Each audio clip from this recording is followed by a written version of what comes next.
જાડેજાને બાપુ છે ને આ જે ભજન છે ને વાણી છે ને બાપુ એ સંતોની વેદના છે, સંતોની પીડા છે. આપણને કીધું છે કે માર્ગે ચડો. સંતો તો રોયા આપણા હાટું, પણ હવે આપણને મગજમાં નથી બેહતું. સવારામ બાપા બાપુ એમ કે છે મારા સદગુરુ મને મળ્યા ન હોત તો મારી શું દશા થાત. અને વાત એ સાચી છે ભાઈ, જેને સદગુરુ મળ્યા નથી ને પૈસા વાળા તો છે ને ઊભા વાહાડા જેવા કેટલાય રખડે 45 વર્ષ થયા, કોઈ દીકરીએ દેતું નથી. એમ નકરું પૈસેથી નથી પતતું મારા રામ. બાકી તો આ 84 લાખ યોની છે, એમાં પૈસા હાટું માણા હાટું બથોડા ભરતો હોય માણા એક જ. અને કોઈ જીવ ભૂખ્યો રહેતો હોય મને કહો, માણાનું ભરાતું હોય મને કહો. પાછા ખબર બધાને જાય હરે ક્યાં લઈ જવું છે, પૈસા તો હાથનો મેલ છે, લાવો એક બીડી તમે ઉખાડી લઈ આવો ને એક જોડી. એમ છે આ બધું. માણાનો એક જ અવતાર બાપુ કંઈક કરી શકે, બાકી કોઈ નો કંઈ કરી શકે. આમાંથી જ બાપુ ભજન માણા જ કરી શકે. આ કૂતરા કાગડા ભેંસું ભૂંડા કરે તમે જ કરી શકો. પણ હવે આપણને સમજાતું નકે. હું તો એક જ વાત કરું કે અંધારી ઓરડી હોય એમાં ભેંસને બાંધો અને એક બથ ભરી રજકો નાખો અને એમાં ભેગું એક આંકડાનું પાન નાખજો. સવારે એ બધો રજકો ખાઈ ગઈ છે ને આંકડાનું પાન પડ્યું હોય છે, ત્યાં આપણને ખબર પડે કે આને ખબર પડે શું ખવાય ને શું ન ખવાય. માણસ નથી ખબર પડતી. બોલો તમે જોવો તો ખરા માણા એક વ્યસનમાં. અને બેનું એક ખાસ કહું, બેનું એ જે ફેશનમાં દી ઉઠાડ્યો છે. હું તો જાહેરમાં કહું છું, બેનોને ખોટું લાગે તો માફ કરજો, પણ બાપુ જ્યાં જ્યાં ધર્મ ધ્રુજો ને પુરુષ નથી પૂગી ગયો ને આ દેશની દીકરીઓએ આબરૂ રાખી. તમે કહો તો હવાર સુધી દાખલા આપું તમને. જ્યાં ધર્મ ધ્રુજો પુરુષ નથી પૂગી ગયો, એક બિલખાના પાત્રમાં તમે વિચાર કરજો કે દીકરો કપાવે વાણિયાનો દીકરો ને દીકરો કાપ્યા પછી. એક વાત ટૂંકામાં કહું, એ ભગવાન સાધુના વેશમાં કહે છે કે તું વાંચ્યો થઈ ગયો, હવે મારે ખાવું નથી. તેથી બાપુ સગાડ છે ભાંગીને ભૂકો થઈ ગયા. કરે તારી ભલી થાય, તારી આ દીકરો કપાયો અને હવે કહે છે ખાવું નથી. અને તેથી બાપુ તમે વિચાર કરજો, સગાડ સાહેબ બેહી ગયા ને થાળીને ટેબુ મારીને ભગવાન આમ હાલતો થયો ને, તેથી ચંગાવતીએ બાપુ લગામ હાથમાં લીધી. તમે બેહી જાવ હવે બાવાનું હું પાડી લઉં. બાપુ રણચંડી કેવી બની છે. હું દીકરીઓને ખાસ કહું કે તમે તો શક્તિનો અવતાર છો. તમે ધારો તો આજે બાળીને ભસ્મ કરી દો, પણ હવે જે તમે જે દી ઉઠેડ્યો કોને કેવું. આ નવરાત્રી ને આપણા ગણપતિ છે બધા જોવે છે. આ તો હું વરાળું કાઢું, બાકી બધાને ખબર છે. કોને નથી ખબર. પછી પોલીસ ખાતાનું લોહી પીવે. તમને 8 દીદી ફરિયાદ કરી જે અમારા છોકરા ગોતી નથી. ત્યાં એક છોકરું તારું નથી હાંસવી શકતું. આખી દુનિયાના છોકરા પોલીસ વાળા કેમ હાંસવી શકે? પોલીસ વાળા શું કરે આમાં? અરે બાપુ કઈક રીત હોય મારા બાપ. સમય મળ્યો છે, આનંદ ખાઓ પીઓ વાપરો. આપ્યું છે ભગવાને, મોજ કરો. બાકી દેહના પ્રદર્શન ન કરવાના હોય રામ.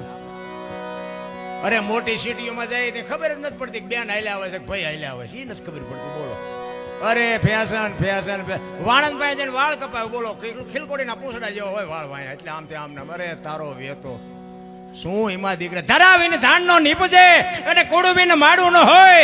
જ્યાં જેહળ જકરા નીપજે બાપુ માં જેની હોથલું હોય ને ત્યાં એવા દીકરા જન્મે. હું તો એમ કહું કે આજે બાપુ છત્રપતિ શિવાજી ને રાણા પ્રતાપ જેવા દીકરા જન્મે, ગંગા સતી ને પાનબાઈ જેવી દીકરીઓ જન્મે, પણ બાપુ માને એવી માં બનવાની જરૂર છે.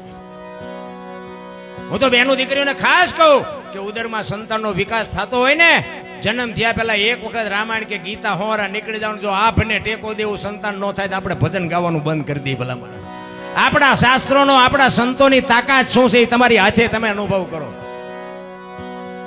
વહુ હારો ભેગા પાણી પૂરીઓ ખાતા હોય ત્યાં પરજા જેવી થાય. શું આપણે વાત કરીએ ભલામણ. 60 વર્ષની થઈ હોય ને ઉમરા વચ્ચે રહી સબે રમતી હોય ઢબો ઢાંસ. હવે ઢબો ઢાંસ તો તારી યાર મનાણા એના થઈ ગયા. અરે આ દીકરીનો આ અવતાર છે, આ ધંધો છે. રામચંદ્ર પરમાત્માને બાપુ વનવાસ હતો, સીતાજીને નહોતો. આખી દુનિયાને ખબર છે. શું કામ જવું પડે? દીકરીઓએ બાપુ પાછો પગ જ નથી રાખ્યો. તમે હરિચંદ્ર રાજાની મેં હમણાં વાત કરી, બાપુ બૈરું હરરાજી કરી દીધું. વિચાર કરજો, કાશીની બજારમાં અયોધ્યાનો મહારાજા અને મહારાણીની હરરાજી કરી. તેથી તારામતીએ કીધું હોત કે મારા બાપાએ શું વેસવા આપ્યું છે તો આવડો મોટો ઇતિહાસ ન હોત આપણી પાસે. ચલા બાપાએ વીરબાઈને આપ્યા, પછી વીરબાઈએ કીધું હોત કે મને બાવાને આપવા આપ્યું છે તો? અરે શું બાપુ દીકરીઓના સમર્પણ છે, તમે જોવો તો ખરા. બધા કરમની વાતો કરે, ભવની વાતો કરે, મને તેમાં કઈ ટપા જ નથી પડતી. આ મારું તો મારો રામ જાણે ચમ હાલ્યું છે એમાં.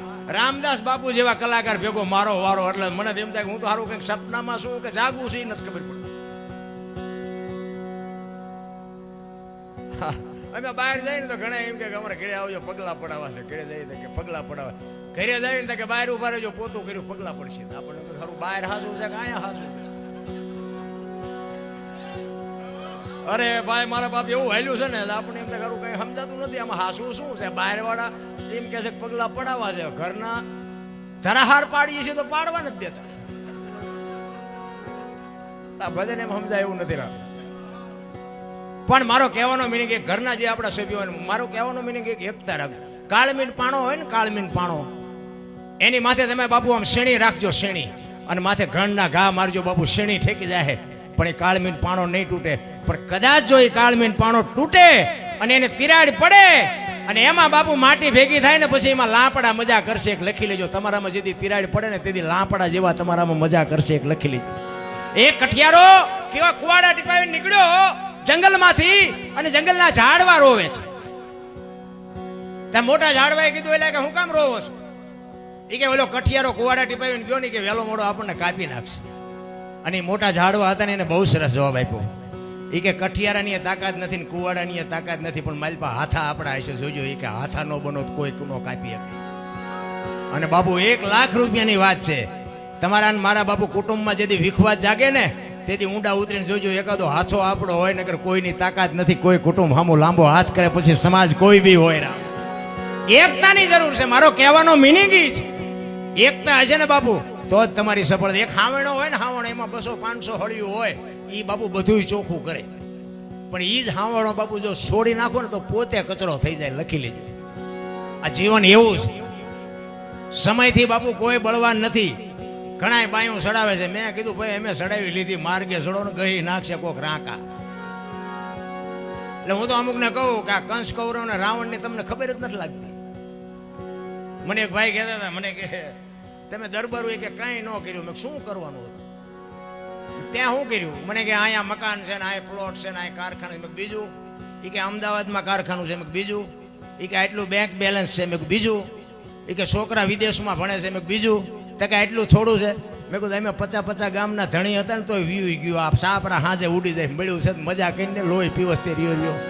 એમ સમયની બડી હારી છે. મારો કહેવાનો મિનિંગ, એક ગાંડીવની પણસ પકડીને છૂટી મૂકે અને કુરુક્ષેત્રના મેદાનના પડ ધ્રુજે બાપુ. એવો બાણા વળી અર્જુન પણ હસ્તિનાપુરથી દ્વારકા જતો હતો ને તેથી ગાંડીવ ખંભામાં હતું તોય લૂંટાઈ ગયો. શું કામ? સમય વિયો ગયો ભલામણ. એમ સમય બડા બલવાન નહીં, પુરુષ બળવાન કાબે. અર્જુનને લૂંટ્યો હોય ધનુષને હોય બાણ. આમાં તો તમારું મારું હાલ્યું જાય ત્યાં સુધી હાલ્યું જાય. બાકી મેં કીધું એમાં આપણું આ ચમ હાલે છે મારો રામ જાણ. આ મને મેળ નહીં ખબર નથી પડતી. લ્યો આવડે અમને પૂછો, પણ આ બધા મને હાસવી લે છે એટલે હાલ્યું જાય. અમુક નથી આમ સાઉન્ડ રિપીટ આપો, બાસ કાપી નાખો, પૂછવું. મને એમાં જો કાંઈ ભગવાન આ સમાધિની સાક્ષ છે, મને જો કાંઈ ખબર પડતી હોય, પણ મારો રામ હાંકે છે એની ઉપર છોડી દો બાપુ, હાંકશે. એ 100%ની વાત. વજન લેવાની જરૂર નથી. રામ ને કૃષ્ણ હતા ને તેથી હાલતું હતું, વૈયા ગયા ને તોય હાલે છે, અને આપણે વ્યાજ તો હાલશે. જેટલું રહેવાય એટલું આનંદ કરી લો, મજા કરી લો. બાકી આમાં બહુ ઊંડું ઉતરવાની જરૂર નથી. મને તો એમ થાય શું ભલા મને જીવવા જેવું ટાણું આવ્યું છે.